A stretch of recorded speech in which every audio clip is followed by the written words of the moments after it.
It's 6 o'clock. It's the Screen Team on today's Talk 930 KWOC and 93.3 FM.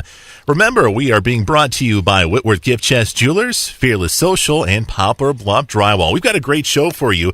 We've got the original Screen Team member herself, Sabrina J. Sabrina, good to have you on board for this show. Thanks, man. It's a fun one today. It's a fun one because we've got a brand new member of the Screen Team here with us. Do some introductions for us, Sabrina. Ladies and gentlemen, please welcome aboard Mr. Jim Hoyt. Jim, pleasure to have you. Hit the clapping button. Yeah. We need one of those buttons. You know, I love movies, and so this is a good fit for me. How long have you been listening to the Screen Team? Since it's, yeah. Do you know how many years we've been doing this? Well, how about this? Maybe not since I realized he didn't know it was going to be a quiz show here. I'm totally put you on the spot. I don't know exactly how many years, but I can guess how many years I've been listening. How long? I would say 3 or 4. That's really good, actually. You're like a lifer. 5 years we've been doing this. Okay. We'll be 5 years in September. Yeah. And as a matter of fact, I've gotten onto your site many times and gone back and used you guys. Really? To save money. Oh, that's awesome. That's the whole point. And you know what's funny?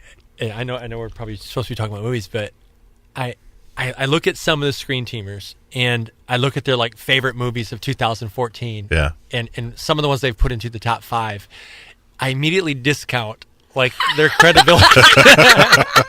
But I think that's So do we. Yeah. Wait, was I one of them? No. I loved all 5 years.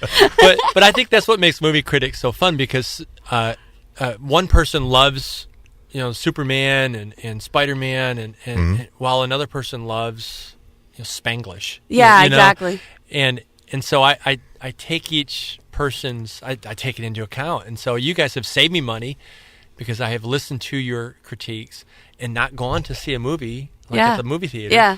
But you have also saved me money in this regard where I've listened to your critiques and I've gone to see a movie because it was a great value. And you didn't waste it because you knew it was going to be a good deal. Right. That's the perfect listener for the Screen Team, and you just get basically... That's why you're in business.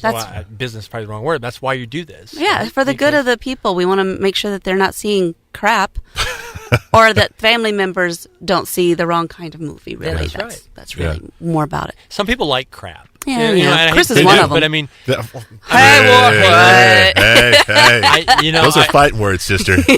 I think every critic in the world would say, like, Tommy Boy was probably one of the dumbest movies of all time, but I could watch it every day. But everybody has seen it just about, yeah? So sometimes crap Richard. is okay. Yeah, Richard. Well, we're really glad to have you on board and really looking forward to this list of movies. And we're going to start one off right now? Yeah, On Golden Pond. This is a movie back from like 81, 82, somewhere around there. No, I don't remember exactly what year. Jim, tell us, first off, why was this movie important for you to showcase? Well, just simply one of my favorite all-time movies. And I love a good human drama, just a story about life. And this particular one was just so fascinating to me because you got this tough Henry Fonda character, Norman. He is just clinging to life, trying to still be the man, trying to still be the, as Katharine Hepburn said in the movie, the knight in shining armor for her. But he's failing himself, and he's failing her in a sense, even though she would never admit it. But just the frailty of life. There's a scene, and honestly, when we discussed the idea of me coming and doing this movie popped in my head because there's one scene that is a microcosm of that whole movie, and it's right at the very beginning where Henry Fonda and Katharine Hepburn get to the lake house, I guess you'd call it, and he walks over to the wall, and he is gazing at the old photos that are on the wall, and he sees one of himself like winning an award like in wrestling or swimming or something. Diving, that's what it was. And then he sees another one where he retires from school, and then he glances up into the mirror and sees his 80-year-old face, and just makes a sigh. You know, it seems kind of strange, but that moment in that movie to me was so not only reflective, but it's just a beautiful directed cinematography. Everything about that was just beautiful. And then moments later, he sees a picture of him, his wife, and his young daughter, probably your son, and goes, you know, who the heck are these people? You know? And he kind of throws it off to the side, you know. So in that, like, 40 seconds, it sort of encapsulates the whole movie. That's very good. It's just a really, really strong performance. I mean, they won best actor, best actress, and it was nominated for movie of the year. So. Yeah.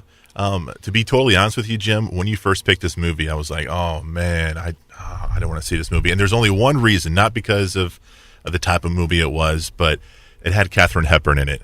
And I despise Katharine Hepburn. Old poo. Yeah, I can't. Is it because you thought she was always like the character that's in On Golden Pond? Or? I think so, because I think I remember when I was growing up, that was the Katharine. That was because you were Katharine born Hepburn. in '80. That was the Katharine Hepburn that I knew, and I was like, oh, who is this, But watching this movie blew my mind, man. This movie is so good, and watching Henry Fonda's performance, it was like watching myself almost in a sense, because not even in a sense, honey. That is you to a T when you're 80. Well, I feel like I'm 35, and I feel like I'm like that guy right now. Close, yeah. Close.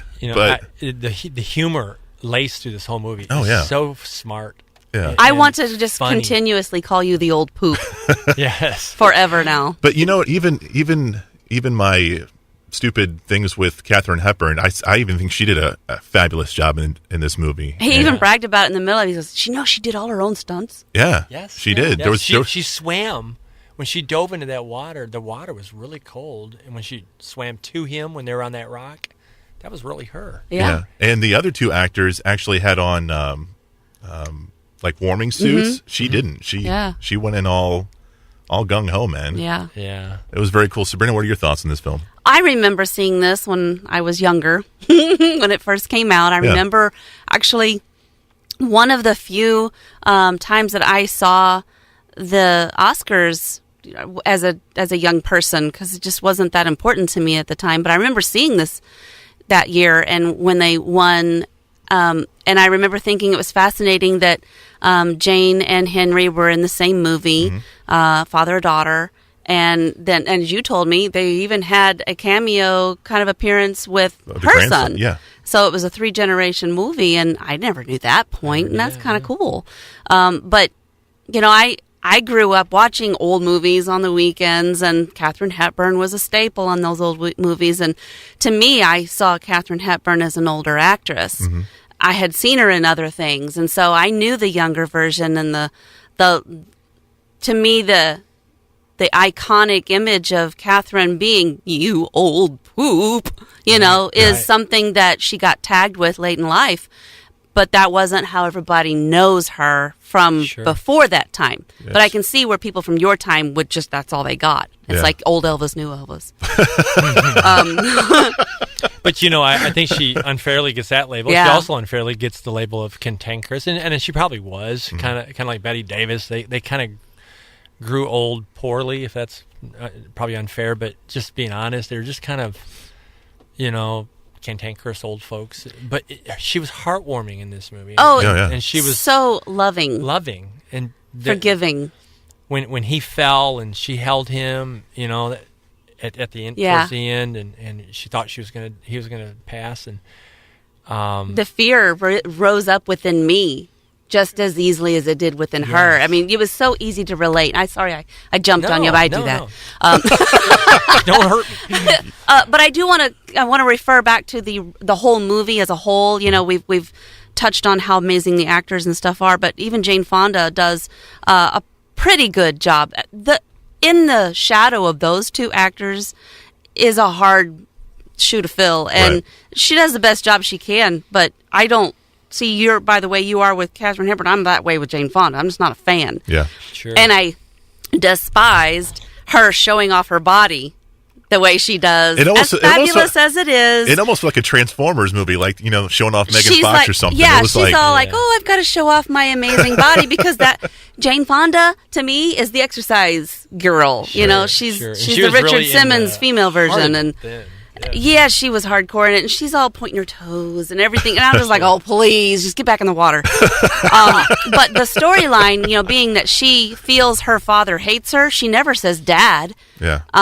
She calls him Norman. Right. And you can see that in his age and state that he occasionally calls out Chelsea. He loves her and treasured the years that they had when she was too young to care if he was mad at her or not.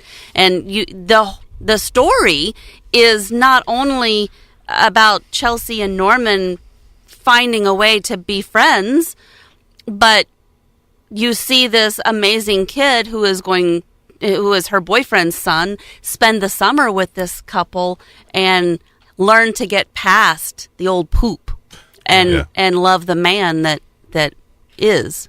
True. And really, Billy Ray, the young boy, did a tremendous job. And I think it might be, and you might know, his only major role in his whole career. Was this one? I'm thinking. Yeah. I don't recall him being in anything else. Yeah. But his character was excellent. But he was also, he did a very good job. And I think really he was half the movie. Yeah, he was. It was. You're right. Chelsea was that obviously storyline was very, very important. But that young kid bringing youth to an old man, I think was a half the movie as well. Yeah. He was getting frail. He was getting old. He was losing his senses, losing his mind. He couldn't even remember where the road was that he'd walked on many times. And this punk, this little kid who was independent and obviously had some, parental issues. There's some things going on there but this old couple not only helped this young man, but this kid, Billy Ray, helped Norman. And I love the fact that they finally caught Walter. And I mean, there's so many things about the movie that's just not only charming, but is so true to life. And I agree 100%. The movie is called On Golden Pond. It's a great film, but also a classic as well. Make sure you check it out. On the way, we're going to review The Village. That's next on Today's Talk 930 KWOC.